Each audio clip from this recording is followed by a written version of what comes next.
కానీ అమరావతి ప్రాంతంలోని ఓ మున్సిపల్ కార్పొరేషన్పై కూటమి కన్నేసింది.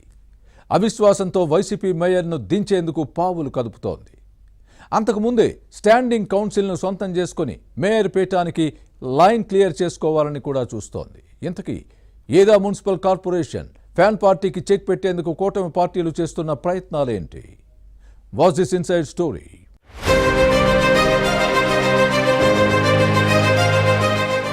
గుంటూరు మున్సిపల్ కార్పొరేషన్ రాష్ట్రంలోనే కీలకమైన నగరపాలక సంస్థ. రాజధాని అమరావతి గుంటూరు జిల్లాలోనే ఉంది. గత ఎన్నికల్లో క్లీన్ స్వీప్ చేసిన కూటమి ఇప్పుడు మేయర్ పదవిపై కన్నేసింది. ప్రస్తుత మేయర్ మనోహర్ నాయుడు పదవికి ఎసరు పెట్టే ప్రయత్నాలు జరుగుతున్నాయి. ఎన్డీఏ ప్లాన్ సక్సెస్ అయితే ఏప్రిల్లో వైసీపీ అధికారం కోల్పోయే అవకాశం లేకపోలేదు. అనుకోకుండా వచ్చిన అవకాశాన్ని అందిపుచ్చుకునేందుకు పక్కాగా అడుగులు వేస్తోంది.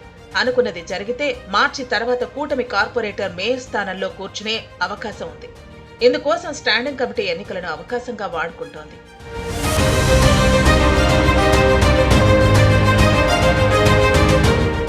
గత డిసెంబర్లో జరిగిన మున్సిపల్ కౌన్సిల్ సమావేశంలో డిప్యూటీ మేయర్ డైమండ్ బాబు కార్పొరేషన్ ఉద్యోగులపై చేసిన అనుచిత వ్యాఖ్యలు వివాదాస్పదమయ్యాయి.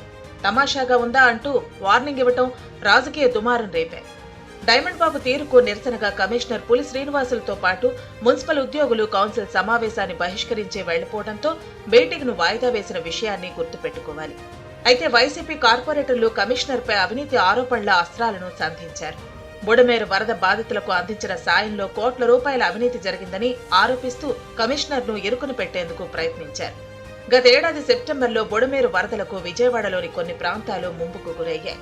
అప్పట్లో గుంటూరు మున్సిపల్ కార్పొరేషన్ తరఫున 9,23,00,000కు ఆహారంతో పాటు ఇతరత్రా సాయం చేసినట్టు కమిషనర్ బిల్లులు పెట్టారు. దీనికి లెక్కలు చూపించాలని పాలకవర్గం పట్టుపడుతోంది. గత నెలలో జరిగిన కౌన్సిల్ భేటీలో కమిషనర్ అవినీతిపై చర్చ జరగకుండా చూసేందుకే అధికారులు బహిష్కరించారన్నది వైసీపీ నేతల వాదన. వాయిదా పడిన కౌన్సిల్ సమావేశాన్ని నిర్వహించకుండా తాత్సారం చేస్తున్నారంటూ పాలకవర్గ పెద్దలు ఉన్నతాధికారులకు ఫిర్యాదు చేశారు.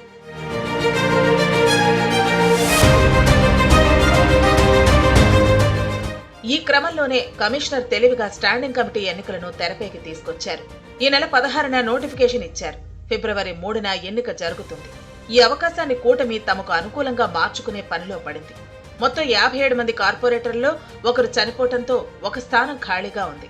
మిగిలిన 56 కార్పొరేటర్లలో వైసీపీకి 33 మంది సభ్యుల బలం ఉంది.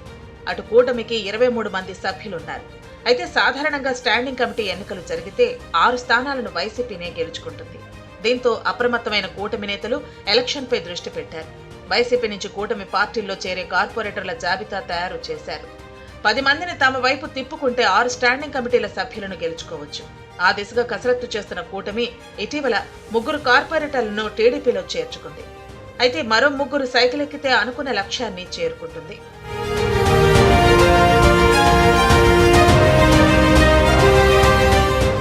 స్టాండింగ్ కమిటీనే కాదు, మేయర్ స్థానాన్ని దక్కించుకునే అవకాశం కూడా ఉందన్న ప్రచారంతో కూటమి నేతలు చేరికలపై కసరత్తు చేస్తున్నారు. ఆపరేషన్ ఆకర్ష్ను మరింత ముందుకు తీసుకువెళ్లేందుకు వ్యూహాత్మకంగా పావులు కదుపుతున్నారు. మున్సిపల్ చట్టం ప్రకారం 4 ఏళ్ల పాటు మేయర్పై అవిశ్వాసం పెట్టే అవకాశం లేదు.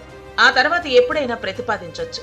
ఈ ఏడాది మార్చి 18తో ప్రస్తుత మేయర్ కావటి మనోహర్ నాయుడు ఎన్నికై 4 ఏళ్లు పూర్తవుతుంది. స్టాండింగ్ కమిటీ ఎన్నికల సందర్భంగా వైసీపీ కార్పొరేటర్లను కూటమి పార్టీల్లో చేర్చుకుంటే మార్చిలో కావటిపై అవిశ్వాసం కూడా పెట్టవచ్చనే ఉద్దేశంతో కూటమి పార్టీ నేతలు ఉన్నారు. ఈ ప్లాన్ సక్సెస్ అయితే మేయర్ పీఠంపై ఏడాది పాటు ఎన్డీఏ కూర్చునే అవకాశం ఉంటుంది. కమిషనర్ ను టార్గెట్ చేస్తూ రాజకీయ ప్రయోజనాలు సాధించాలని వైసీపీ అనుకుంటే వారి ఎత్తులకు పై ఎత్తులు వేసింది కూటమి. ప్రభుత్వాన్ని ఇరుకున పెట్టేలా వ్యవహరిస్తే సహించబోమన్న సంకేతాలు పంపింది. దీంతో కార్పొరేషన్ స్టాండింగ్ కమిటీ ఎన్నికలను రాజకీయ పార్టీల మధ్య పెద్ద దుమారాన్నే రేపాయి. మార్చి తర్వాత మేయర్ కావటి మనోహర్ నాయుడు పదవి నుంచి దిగిపోక తప్పదని ఎన్డీఏ నేతలు చెబుతున్నారు. స్టాండింగ్ కమిటీ ఎన్నికలతో మొదలైన రాజకీయాలు మేయర్ మార్పుకు దారితీస్తుందని కూటమి బలంగా నమ్ముతోంది. మార్చి నాటికి గుంటూరు నగరపాలక సంస్థ రాజకీయాలు ఏ మలుపు తిరుగుతాయో చూడాలి.